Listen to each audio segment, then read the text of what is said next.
शिला प्रभुपाद की जय, गुरु परंग की जय। तो कल के सत्र में हमने सुना था, शिला प्रभुपाद जी के पास कुछ लोग आते हैं और कहते हैं हमें आशीर्वाद दीजिए जिससे हम मंदिर बना सकें। तो प्रभुपाद जी हंसते हुए कहते हैं नहीं नहीं, यदि आप मंदिर बनाना चाहते हैं तो ठीक है, मंदिर बनाइए, हम आपका उत्साह वर्धन करेंगे। लेकिन वे लोग कहते हैं आप हमें अपना आशीर्वाद दीजिए जिससे हम मंदिर बना सके, हम आपकी यही आशीष चाहते हैं। तो प्रभुपाद जी मुस्कुराते हुए फिर कहते हैं यदि मैं कहूंगा कि आप मंदिर बनाइए और आप ऐसा नहीं कर पाते हैं तो आपसे अपराध हो जाएगा, क्योंकि आप उस नियम का अनुपालन नहीं कर पाएंगे जिससे आपका पतन भी हो सकता है। तो इसलिए गुरु कभी भी अपने शिष्य को ऐसा आदेश नहीं देते जिससे वह पूरा ना कर पाए, और गुरु इतने दयालु होते हैं, वे शिष्यों को एकमात्र उपदेश देते हैं कि वह प्रचार करे। इसके पश्चात हमने सुना था प्रभुपाद जी कहते हैं सन्यास लेने के बाद कोई भी सन्यासी अपनी पत्नी को मिल नहीं सकता, उसका चेहरा नहीं देख सकता। क्यों? क्योंकि अगर वह अपनी पत्नी का चेहरा देखेगा तो दोबारा उसके मन में वही विचार आएंगे आसक्ति के, इससे उसका पतन हो सकता है। जैसे मक्खन को गर्मी से दूर रखा जाता है, उसको ठंडे स्थान पर रखा जाता है, उसी प्रकार से एक सन्यासी को एकांत स्थान में किसी भी स्त्री से नहीं मिलना चाहिए। अब हम आगे बढ़ेंगे। मायापुर आपका घर है। 16 मार्च 1973 कोलकाता से मायापुर भारत। श्री प्रभुपाद तथा उनके संग साथियों ने 14 अक्टूबर 1972 को फिलीपींस से प्रस्थान किया तथा उसी दिन दिल्ली पहुंच गए। आगामी 5 महीने तक वे भारत में भ्रमण करते रहे। 16 मार्च 1973 को श्री प्रभुपाद अपने गाड़ी चालक भक्त, अपने सचिव तथा मुझ सेवक के साथ कोलकाता से मायापुर के लिए रवाना हुए। हम सूर्योदय से पहले अपने सामान कुछ प्रसादम को एक भारतीय मानक कार एम्बेसडर में भरकर चले। सड़कें अधिक भीड़ भाड़ वाली ना थी, परंतु यह एक महत्वपूर्ण प्रातः बन गई। यात्रा का पहला आधा भाग तो बहुत शांत था। हम मायापुर तथा कोलकाता के आधे रास्ते में रुके, जो बहुत माइक स्थान था, जहां आम का उपवन था और वह प्रभुपाद का तीर्थ था।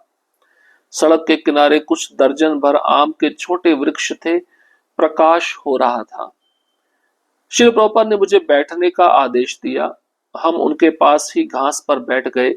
एक क्षण के पश्चात उन्होंने मुझे कहा, तुम आध्यात्मिक गुरु की प्रार्थना में हमारा नेतृत्व कर सकते हो, गुरु पूजा। मैं उनकी पार्टी में 6 महीने से था, परंतु मैंने कभी कीर्तन की अगुवानी नहीं की थी। जब श्रील प्रभुपाद मंदिर में होते, वे बहुत से अत्यधिक उन्नत भक्तों से घिरे रहते। मेरी मेंढक की टर्राने जैसे आवाज थी। मुझे उनके लिए मृदंग या करताल बजाने में कोई आपत्ति ना होती, परंतु कीर्तन का नेतृत्व का विचार मेरे मन में कभी नहीं आया। अब इस सुंदर अंतरंग स्थान पर उन्होंने मुझे उनकी प्रार्थनाएं गाने का शानदार अवसर प्रदान किया। हम सबने मिलकर गुरु पूजा गाई तथा बाद में प्रसाद पाया। शीघ्र ही हम वापस कार में आकर मायापुर की सड़क पर चल पड़े। अब सूर्य आकाश में पूर्णतया चमक उठा था तथा सड़क भी काफी सक्रिय हो गई थी। सड़क पर निर्माण कार्य भी चल रहा था। कुछ दर्जन बंगाली पुरुष तथा लड़के उस छोटी सड़क पर खोदनी को झुला रहे थे तथा बेलचे से खोद रहे थे तथा इस सड़क के गड्ढों की मरम्मत कर रहे थे। अब तक हमारी प्रगति ठीक थी। एक बार श्री प्रभुपाद ने अपने चालक को तेज रफ्तार के लिए डांटा भी। अचानक हमारी प्रगति में आकस्मिक ठहराव आ गया। गाड़ी चलाते हुए चालक ने काम करने वाले क्षेत्र में एक कार्यकर्ता को ठोकर मार दी। यद्यपि उसने उस मजदूर को अपनी कार से ठोकर मारी, उसने उस श्रमिक को चारों ओर घुमा दिया। हमारे चालक ने तुरंत गाड़ी को धीरे करके लगभग रोक दिया। श्रील प्रभुपाद जो जानते थे कि हर स्थिति में क्या करना है, उन्होंने कहा, रुको मत, चलते रहो। एम्बेसडर चल रही थी तथा कुछ रफ्तार पकड़ रही थी। स्थिति गंभीर हो गई। जैसे हमने सामने देखा, कुछ श्रमिकों ने सड़क को रोक लिया था। कुछ दर्जन मजदूरों ने सड़क के किनारे पर अपनी खोदनी तथा बेलचे को ऊपर करके सड़क को रोक दिया। हम श्रील प्रभुपाद के आदेश की प्रतीक्षा में थे। उन्होंने कहा, ठीक है, कार रोको। जैसे हमने कार रोकी, मजदूरों ने अपने हाथ में उपकरणों के साथ हमारी कार को घेर लिया। श्री प्रभुपाद चालक के पीछे बैठे थे तथा मैं उनके साथ बैठा था। जैसे श्री प्रभुपाद ने संकेत किया, मैंने उनके लिए खिड़की का शीशा नीचे किया तथा श्री प्रभुपाद उनके साथ बंगाली भाषा में बोलने लगे। सभी श्रमिक हम पर चिल्ला तथा चीख रहे थे। पश्चिमी देशों के होने के कारण जब हम रुकते तो प्राय लोग हमें इसी प्रकार घेर लेते, परंतु यह उससे भिन्न था। यह बड़ा डरावना था। उनकी आंखें क्रोधपूर्ण ढंग से हमें देख रही थी। प्राय पश्चिमी बंगाल में हो तो वे ऐसे हमें देखते हैं। बातचीत कई मिनटों तक चलती रही, क्योंकि हमारे कृष्ण कृपा श्री मूर्ति स्थिति को शांत करना चाहते थे। अंततः श्री प्रभुपाद ने कहा, इसे 10 रुपए दे दो। उनके चालक ने 10 का नोट उनमें से एक श्रमिक को दे दिया। पुनः उन्होंने चिल्लाना तथा चीखना शुरू कर दिया तथा अपने खोदनी तथा बेलचे ऊपर उठा लिए। चर्चा और थोड़ी देर चलती रही। केवल श्रील प्रभुपाद उनसे बातें करते रहे तथा हम चुपचाप बैठे रहे। अंततोगत्वा श्रील प्रभुपाद ने कहा, इन्हें 10 रुपए और दे दो। चालक ने तुरंत एक 10 का नोट निकाला तथा कार्यकर्ता को दे दिया। श्री प्रभुपाद ने कहा, ठीक है, अब हम जा सकते हैं। जैसे कार चलने लगी, मैंने खिड़की के शीशे ऊपर कर दिए। मजदूर अभी भी चिल्ला रहे थे, परंतु जैसे हम जाने लगे वे अपने उपकरण हिलाने लगे, परंतु फिर भी उन्होंने हमें जाने दिया। श्री प्रभुपाद ने अपने शिष्य चालक को डांटा नहीं, केवल उसे अत्यधिक तेज न चलाने का महत्व समझाया। जब हम मायापुर पहुंचे तो कार योग पीठ चैतन्य महाप्रभु के जन्म स्थान के सामने धीमी हो गई। जैसे हम वहां से निकले, श्रील प्रभुपाद ने प्रार्थना मुद्रा में अपने दोनों हाथ जोड़ लिए, परंतु कार रोकने के लिए नहीं कहा। कार इस्कॉन भूमि पर जाकर रुक गई। वे वहां पर 3 दिन तक इस्कॉन संपत्ति के सामने छप्पर की छत वाली कुटिया में रहे तथा अपने वरिष्ठ शिष्यों को मायापुर धाम के इस्कॉन के विकास के लिए निर्देश दिए। 2.5 वर्ष तक मैं श्री प्रभुपाद के साथ था। जब वह 1975 में गौर पूर्णिमा उत्सव के लिए मायापुर लौटे, पहुंचने पर नई बनी लोटस बिल्डिंग में अपने आवास स्थान पर गए। श्री प्रभुपाद मायापुर प्रबंधकों भावानंद महाराज तथा जय पताका के साथ अपने कमरे में बैठे थे। श्री प्रभुपाद ने कहा, भक्ति विनोद ने हमें अपना आशीर्वाद दिया है। आप उनके मिशन को पूरा कर रहे हो। वो चाहते थे कि यूरोपियन तथा अमेरिकन जहां आए। भक्ति विनोद ठाकुर का यही वरदान था। हरे कृष्ण। अतः यहाँ पर सभी भक्तों को रखने के लिए कोई अभाव नहीं है। भावानंद ने उत्तर दिया, प्रत्येक भक्त कमरों में वास कर रहे हैं। जय पताका महाराज ने आगे कहा, इन इमारतों के निर्माण के बिना कोई आशा नहीं थी। श्री प्रभुपाद जो सदा अपने शिष्यों के कल्याण के लिए चिंतित हैं, हंसे और कहा, तुम इसे पूरा करवाओ तथा जो धनराशि चाहिए होगी मैं दूंगा। जय पताका स्वामी ने श्री प्रभुपाद की कृपा की गंभीरता को आत्मसात करते हुए कहा, आप अपनी कृपा से ही हमें कृष्ण भावनामृत आंदोलन में लाए हो। श्री प्रभुपाद ने बड़ी नम्रता से उत्तर दिया, मैं तो केवल एक संदेश वाहक हूं। कृपा तो भक्ति विनोद ठाकुर तथा श्री प्रभुपाद श्री भक्ति सिद्धांत सरस्वती ठाकुर की है। आप लोगों के आने के पूर्व उन्होंने भविष्यवाणी की थी, कोई लाएगा, हो सकता है वह कोई मैं हूं। वे तब हंसे और उन्होंने कहा, भक्ति विनोद ठाकुर ने भविष्यवाणी की थी, अतः चलो कुछ भी हो, श्री कृष्ण ने हमें अच्छा स्थान दिया है, यहाँ रहो। दूसरे दिन आपने राधा दामोदर संकीर्तन पार्टी से बात की। दर्शन के अंत में उनमें से एक ने अपने मायापुर धाम वास के लिए कृतज्ञता प्रकट की। आपने तुरंत उत्तर दिया, मायापुर मेरा घर है। पश्चिम के केवल दो प्रयोजन है, प्रचार तथा इंद्र तृप्ति, परंतु मायापुर मेरा घर है। श्रील प्रभुपाद, एक क्षण के लिए कमरे में आपने हमें अपनी स्थिति बताई थी, हो सकता है वह कोई मैं हूं। आपने तुरंत अपना विषय बदल दिया क्योंकि आप इस विषय को आगे नहीं बढ़ाना चाहते थे। मैं आपके चरणों में प्रणाम करता हूं। आप हमें तथा आगामी प्रजनन को अपनी आयतों की कृपा से सुरक्षित करना चाहते थे। तो श्री प्रभुपाद जी कहते भी हैं, मायापुर मेरा घर है, सभी भक्त यहाँ पे आकर आराम से रह सकते हैं। हर एक देश का भक्त मायापुर में आकर भक्ति कर सकता है।